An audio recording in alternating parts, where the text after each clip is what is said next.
शिवसेना दलित आघाडीच्या मेळाव्यात शिवसेनेचे शहर प्रमुख विष्णुभाऊ पाचफुले यांची महापालिकेच्या निवडणुकीत महापौर पदाचे उमेदवार माजी मंत्री अर्जुनराव खोतकर यांच्याकडून घोषणा। प्रश्नच नाही, आमचा कॅन्डिडेटच विष्णू पाचफुले, माजी मंत्री अर्जुन खोतकर।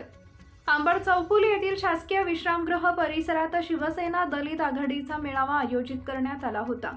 या मेळाव्यात जालना महानगरपालिकेच्या निवडणुकीत शिवसेनेकडून महापौर पदाचे उमेदवार शिवसेनेचे शहर प्रमुख विष्णुभाऊ पाचफुले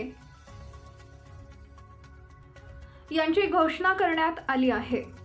यावेळी माजी मंत्री अर्जुनराव खोतकर म्हणाले, प्रश्नच नाही, आमचा कॅन्डिडेटच विष्णू पाचफुले निर्विवाद आहे, असे माजी मंत्री खोतकर यांनी आज दिनांक 29 जुलै रोजी दुपारी 3 वाजेच्या दरम्यान सांगितले आहे।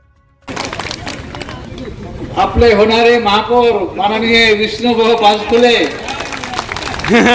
म्हणून शिवसेना शहर प्रमुख विष्णुभाऊ पाचफुले यांना तुम्ही महापौर म्हणून घोषणा केलेली, काय सांगणार? अर्थात प्रश्नच नाही, आमचा कॅन्डिडेटच तो आहे, त्यामुळे निर्विवाद येतो, काय विषय का दुसरा।